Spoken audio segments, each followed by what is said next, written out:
Good morning Bihar. मेरा नाम ज्ञानेश्वर है और आप देख रहे हैं लाइव सिटीज। देखिए, बिहार विधानसभा चुनाव 2020 को लेकर टिकटों की रेस की लगातार हम चर्चा कर रहे हैं। सोमवार से शनिवार तक प्रत्येक कोई एक ज़िले की सभी विधानसभा क्षेत्रों का हाल हम बताते हैं और आपको जानकारी देते हैं कि वहाँ टिकटों की रेस कैसी चल रही है, किन पार्टियों में कौन लोग दावेदार हैं और कहां कहां अपनी पैरवी लगा रहे हैं। तो आज हम चर्चा करेंगे बक्सर जिले की 4 विधानसभा क्षेत्रों की। बक्सर, ब्रह्मपुर, डुमरांव और राजपुर, ये 4 विधानसभा क्षेत्र हैं बक्सर जिले में। और बक्सर जिला इस बात का गवाह है, 2015 का चुनाव बिहार की राजनीति कि यदि लालू यादव और नीतीश कुमार एक साथ हो जाते हैं तो भाजपा के सारे किले ध्वस्त हो जाते हैं।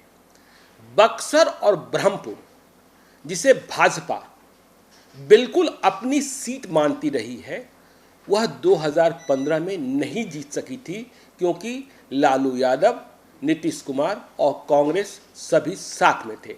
हाँ, 2020 में स्थितियां फिर से भिन्न है। भाजपा जदयू साथ में है, लोजपा आज की तारीख में साथ है, लेकिन क्या होगा पता नहीं। अब बक्सर का इतिहास, बक्सर की पौराणिकता, बक्सर का अध्यात्म, बक्सर की राजनीति, इतनी सारी बातें हैं कि चर्चा कितनी करें। बक्सर का ऐतिहासिक चौसा मैदान, 1764 की बक्सर की लड़ाई, बक्सर का राम रेखा घाट, बक्सर में भगवान वामन ने जन्म लिया था ऐसा कहा जाता है, महर्षि विश्वामित्र का आश्रम, भगवान राम की पंचकोशी यात्रा, लिट्टी चोखा, हनुमान जी का ननिहाल और कितनी सारी बातें। कहा जाता है कि 365 दिन यहाँ कोई ना कोई अनुष्ठान चल ही रहा होता है। त्रिदंडी स्वामी का निर्वाण स्थल और उन जियर स्वामी जो अभी हैं उनका केंद्र बिंदु, और इसके साथ ही संविधान सभा के प्रथम अध्यक्ष सच्चिदानंद सिन्हा की जन्मस्थली और आज की राजनीति के चाणक्य माने जाने वाले जो सबसे बड़े देश के पोल स्ट्रेटजिस्ट हैं प्रशांत किशोर, उनका बचपन भी यहीं गुजरा है। तो खैर, ये बक्सर का इतिहास है, बक्सर का वर्तमान है, बक्सर को सभी जानते हैं। अब हम चर्चा करेंगे बक्सर के सभी 4 विधानसभा क्षेत्रों की, जहां 2015 में एनडीए का किला ध्वस्त हो गया था। लालू यादव, नीतीश कुमार और कांग्रेस का परचम लहराया था सभी 4 विधानसभा क्षेत्रों पर। तो 2015 में क्या होगा? खबर ये आ रही है कि 2 विधानसभा क्षेत्रों में भाजपा लड़ेगी, बक्सर और ब्रह्मपुर। लेकिन ब्रह्मपुर पर याद रखिएगा, लोजपा का भी बहुत करारा दावा है और शेष 2 सीटों पर डुमरांव और राजपुर में जदयू चुनाव लड़ेगी, ऐसी चर्चा है। राजद और कांग्रेस में सीटों का तालमेल होना है। यह बात समय से तय हो जाएगी कि कौन सी सीट पर कौन सी पार्टी लड़ेगी। और यहाँ देखिए, कुछ लोकल फैक्टर भी हैं। जेबीपी जो अनिल कुमार चला रहे हैं, बक्सर से चुनाव भी लड़ रहे थे पार्लियामेंट का, उनकी सक्रियता भी है और वे भी लगातार बूथ कमेटियां बना रहे हैं। उनके उम्मीदवार कौन होंगे यह आने वाले समय में मालूम होगा। तो हम चर्चा की शुरुआत करते हैं बक्सर से। बक्सर, जिसे भाजपा अपनी सीट मानता है, लेकिन 2015 में चुनाव नहीं जीत पाया। तो 2015 में हुआ क्या? 2015 में यह सीट महागठबंधन में कांग्रेस के खाते में गई और टिकट मिला संजय कुमार तिवारी उर्फ मुन्ना तिवारी को और वे चुनाव जीत भी गए। कांग्रेस जीती 66,527 मत लाकर। प्रदीप दुबे एन केन प्रकारे न टिकट पा गए थे भाजपा का, वे 56,346 मत लाकर चुनाव हार गए, दूसरे स्थान पर रहे। सरोज कुमार राजभर बसपा के उम्मीदवार थे, 15,298 मत लाकर तीसरे स्थान पर रहे। तो देखिए, हम पहले महागठबंधन की ही बात कर लेते हैं। तो महागठबंधन में इस सीट पर सिटिंग होने के नाते दावा कांग्रेस का है, लेकिन सवाल ये है कि क्या संजय कुमार तिवारी उर्फ मुन्ना तिवारी को फिर से टिकट मिलेगा? विवादों में घिरे रहते हैं, कभी चर्चा हो जाती है कि जदयू में चले जाएंगे, लेकिन अभी कुछ दिनों पहले उन्होंने दावे के साथ कहा है कि मैं कांग्रेस में ही रहूँगा। और पिछले दिनों वे एक शराब कांड को लेकर, उनकी गाड़ी थी उसमें शराब पकड़ी गई थी, खुद नहीं थे, विवादों में रहे और जब आरजेडी के साथ कांग्रेस और जदयू सब लोग साथ में थे, तब भी मुन्ना तिवारी इस चर्चा को लेकर विवाद में आ जाते थे कि वे लालू यादव की जय बोल सकते हैं लेकिन तेजस्वी यादव की जय नहीं बोलेंगे। ऐसे में तेजस्वी यादव महागठबंधन में कांग्रेस को क्या कहेंगे, यह भी देखने वाली बात होगी। तो सबसे बड़ी दावेदारी यदि कांग्रेस में रह जाते हैं तो सिटिंग एमएलए मुन्ना तिवारी की ही होगी, लेकिन ऐसा नहीं है कि वे इकलौते दावेदार हैं।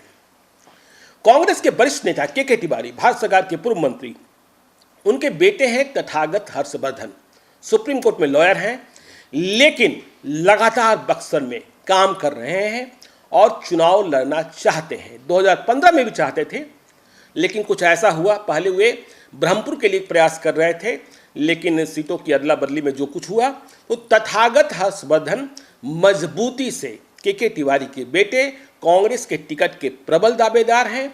और इस कोरोना की लड़ाई में कहा यह जाता है, बक्सर के लोग इस बात को स्वीकार करते हैं कि सबसे पहले बक्सर में सैनिटाइजर, मास्क और पीपीई किट, और पीपीई किट भी कम नहीं, 1000 की संख्या में, जब बिहार सरकार के पास भी पर्याप्त संख्या में पीपीई किट नहीं पहुंचे थे तो उन्होंने दिल्ली से मंगवाकर जिला प्रशासन के सहयोग से इसका वितरण कराया था। तो तथागत हर्षवर्धन दूसरे मजबूत उम्मीदवार हैं। ठीक इसी प्रकार से डॉक्टर उमाशंकर पांडे हैं। डॉक्टर उमाशंकर पांडे भी कांग्रेस में हैं और कहा जाता है कि मुन्ना तिवारी और डॉक्टर उमाशंकर पांडे कभी ऐसे मित्र थे कि एक रोटी के 2 हिस्से बांटकर खाते थे। लेकिन अब राजनीतिक मतभेद है कांग्रेस में रहते हुए भी, तो डॉक्टर उमाशंकर पांडे भी टिकट चाहते हैं।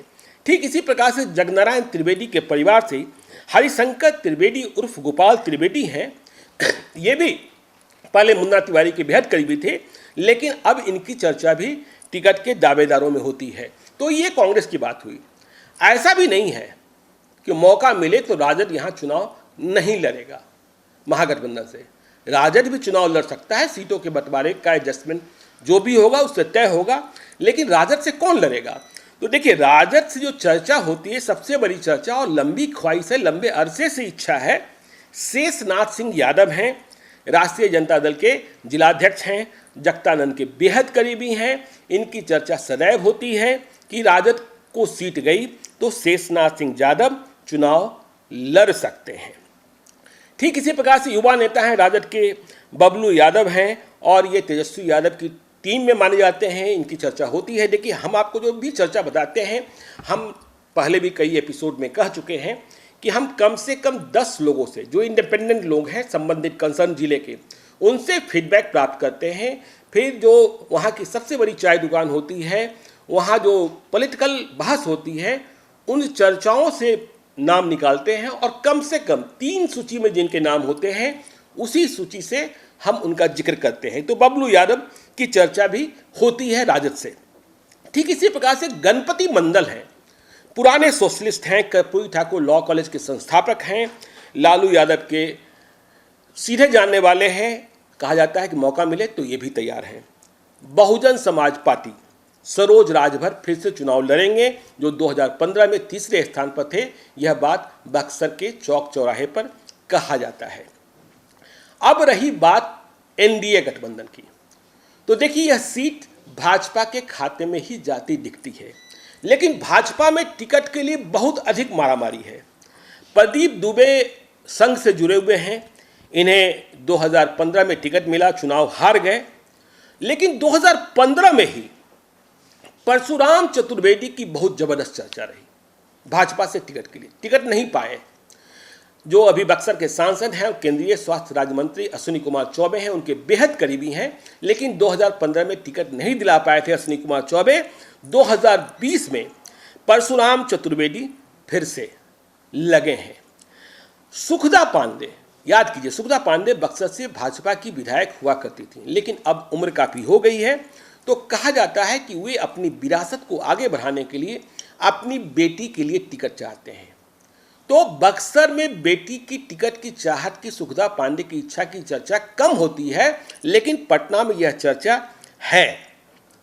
ठीक इसी प्रकार से दुर्गावती चतुर्वेदी की चर्चा होती है, जो प्रधानमंत्री का बेटी बचाओ मुहिम है, उनसे यह जुड़ी रही हैं। इनके इनके संबंधी हैं विनोद चौबे, जो रिटायर्ड IRS अधिकारी हैं, तो इनकी चर्चा भी भाजपा के संभावित दावेदारों में होती है। हिमांशु चतुर्वेदी एक और नाम है। हिमांशु चतुर्वेदी के बारे में कहा जाता है कि प्रधानमंत्री के जो कार्यक्रम बिहार में लगते रहे हैं चुनाव के दौरान, उसमें इनकी भूमिका रहती थी कि कैसे कहाँ क्या एडजस्टमेंट होना है। तो हिमांशु चतुर्वेदी की चर्चा भी होती है। उषा दुबे की चर्चा है, महिला मोर्चा में है। तो अब सवाल ये पैदा होता है कि भाजपा से प्रदीप दुबे, परशुराम चतुर्वेदी, उषा दुबे, सुगदा पांडे की बेटी दुर्गावती चतुर्वेदी और हिमांशु चतुर्वेदी में टिकट किसे मिलता है। यही बात जदयू की। तो देखिए, भाजपा जदयू के गठबंधन के बीच यह सीट हम जदयू की ओर जाते नहीं देखते हैं। लेकिन ऐसा भी नहीं है कि जेडीयू में कोई चुनाव लड़ने वाला नहीं है। अशोक सिंह यादव पूर्व जिलाध्यक्ष रहे हैं, मौका मिले तो वे जेडीयू से चुनाव लड़ सकते हैं, पहले भी बगावत कर चुनाव लड़े हैं। ठीक इसी प्रकार से संजय सिंह के नाम की चर्चा होती है। ये जो जदयू का शिक्षा प्रकोष्ठ है उनसे जुड़े हुए हैं और वशिष्ठ नारायण सिंह के करीबी माने जाते हैं, जो प्रदेश अध्यक्ष हैं। लोजपा यदि मौका मिले या फिर लोजपा भाजपा जदयू के साथ नहीं रहा तो लोजपा बक्सर में क्या किसी को उम्मीदवार बनाएगी या कोई ऐसी सूरत बनेगी कि लोजपा का उम्मीदवार भी दिख सकता है। तो यदि लोजपा कोई दूसरी सूरत में जाता है और बात नहीं बनती है एनडीए में, तो यहाँ लोजपा से अखिलेश सिंह की चर्चा होती है। तो ये सूरत है बक्सर विधानसभा क्षेत्र की। अब चले आते हैं हम ब्रह्मपुर विधानसभा। ब्रह्मपुर विधानसभा क्षेत्र में 2015 में भाजपा का किला ध्वस्त हुआ। ब्रह्मपुर विधानसभा क्षेत्र को भाजपा के कर्मयोगी और बिहार में भाजपा को स्थापित करने वाले कैलाशपति मिश्र के क्षेत्र के रूप में भी जाना जाता है। यहीं उनका सब कुछ रहा है। लेकिन 2015 में क्या हुआ? 2015 में महागठबंधन ने यहां भी झंडा फहरा दिया। शंभूनाथ यादव आरजेडी के विधायक बन गए। उन्हें 94,079 वोट्स आए। और जानते हैं ये शंभूनाथ यादव हैं कौन? ये शंभूनाथ यादव पहले लालू यादव के बॉडीगार्ड हुआ करते थे। और लालू यादव कभी कभी क्या करते हैं, करिश्मा करते हैं, किसे विधायक बना देंगे, किसे मंत्री बना देंगे, किसे सांसद बना देंगे, यह पता नहीं चलता है। तो ठीक ऐसा ही हुआ शंभूनाथ यादव के साथ। शंभूनाथ यादव बेहद करीबी हो गए थे। लालू यादव को एक दिन मन आया कि चलो तुम्हें विधायक बना देते हैं। और महागठबंधन तो हो ही गया था 2015 में, कांग्रेस, राजद और जदयू का। तो शंभूनाथ यादव को टिकट मिल गया। हालांकि कहने वाले लोग कहेंगे कि ये जो ब्रह्मपुर विधानसभा क्षेत्र है वो मूल रूप से ब्रह्मर्षियों, भूमिहारों का क्षेत्र है, ब्राह्मणों का क्षेत्र है। लेकिन शंभूनाथ यादव को टिकट मिला। और शंभूनाथ यादव ने हराया किसको? शंभूनाथ यादव ने चुनाव हराया भाजपा के विवेक ठाकुर को। विवेक ठाकुर 63,303 मत लाए। अब ये विवेक ठाकुर कौन, आपको पता है? डॉक्टर सीपी ठाकुर के बेटे। विवेक ठाकुर की भी किस्मत देखिए। 2015 में चुनाव नहीं हारते तो अभी उन्हें 2020 में फिर से चुनाव लड़ना होता विधानसभा का।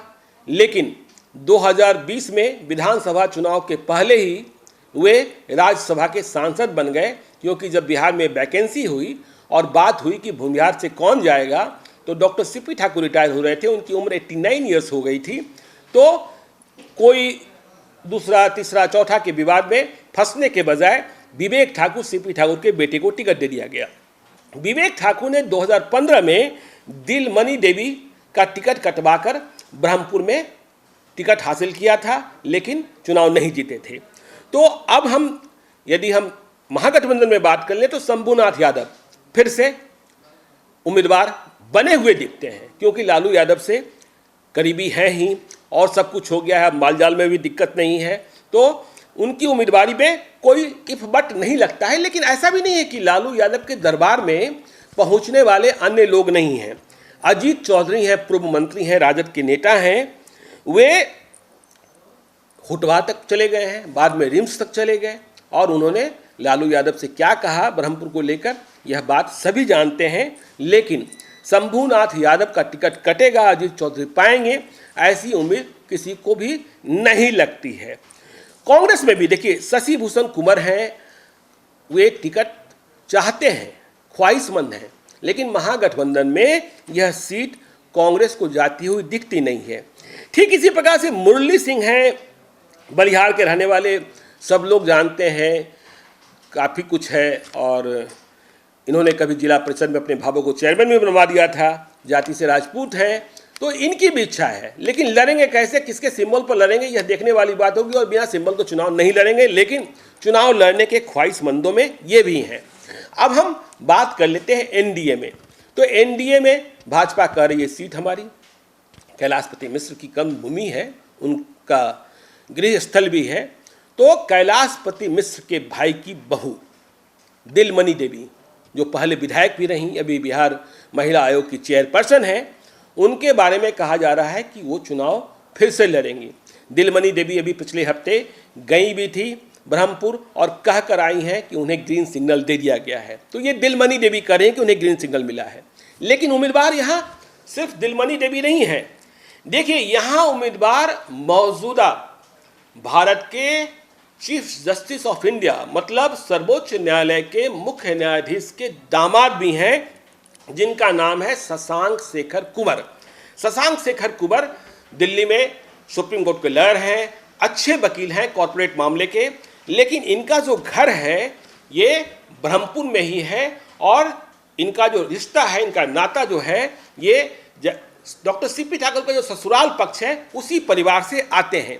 तो शशांक शेखर कुंवर जो भारत के चीफ जस्टिस ऑफ इंडिया के दामाद हैं, कहा जाता है कि जब ये पुणे के सिम्बोसिस कॉलेज में पढ़ रहे थे तभी चीफ जस्टिस ऑफ इंडिया की बेटी और शशांक शेखर कुंवर की दोस्ती हुई, जो बाद में शादी में बदल गई। तो शशांक शेखर कुंवर के बारे में कई लोग चर्चा करते हैं कि वे ब्रह्मपुर में चुनाव लड़ना चाहते हैं।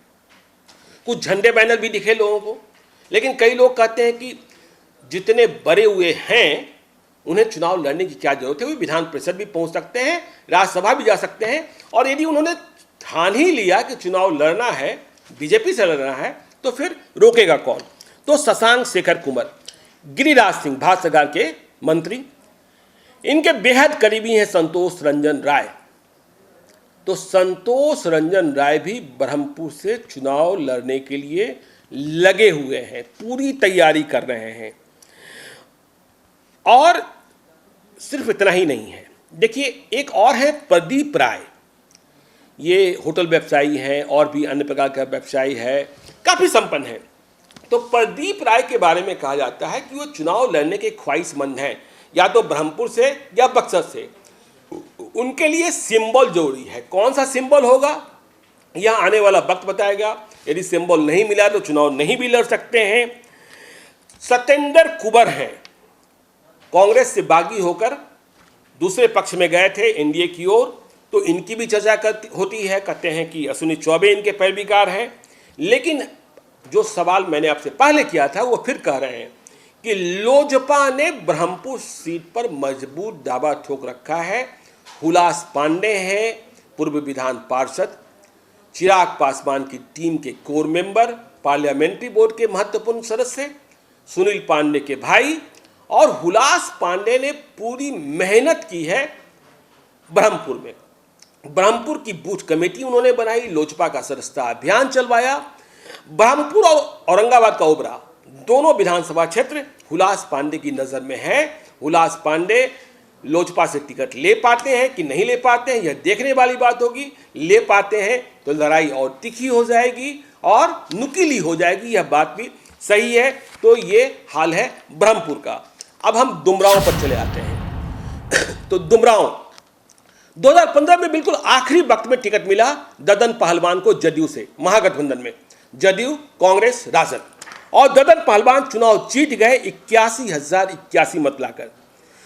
चुनाव हारे रालोसपा मतलब उपेंद्र कुशवाहा की पार्टी के राम बिहारी सिंह 50,742 मत लाकर। तब रालोसपा एनडीए का हिस्सा था, आज रालोसपा महागठबंधन में है। निर्दलीय श्रीकांत सिंह चुनाव लड़ गए थे, उन्हें 14,658 मत आया था। तो अब सवाल यह पैदा होता है कि 2020 में ददन पहलवान के खिलाफ कौन, और ददन पहलवान ही टिकट लेंगे या कोई और। तो देखिए ददन पहलवान सबसे भारी हैं, वे टिकट ले सकते हैं, टिकट लेंगे, लोग ऐसा ही मानते हैं। लेकिन कहा यह भी जाता है, जब एनडीए की बात होती है तो जो दुमराव के महाराज कमल सिंह थे, जिनका देहांत कुछ महीने पहले हुआ, और काफ़ी इज्जत प्रतिष्ठा शोहरत दुमराव की पहचान ही दुमराव स्टेट और महाराज कमल सिंह को लेकर है। तो दुमराव महाराज के जो पुत्र हैं युवराज चंद्र विजय सिंह, वे भी चुनाव लड़ सकते हैं बशर्ते कि एनडीए से उन्हें टिकट मिल जाए। कहा जाता है कि उनके साथ कुछ कमिटमेंट भी है।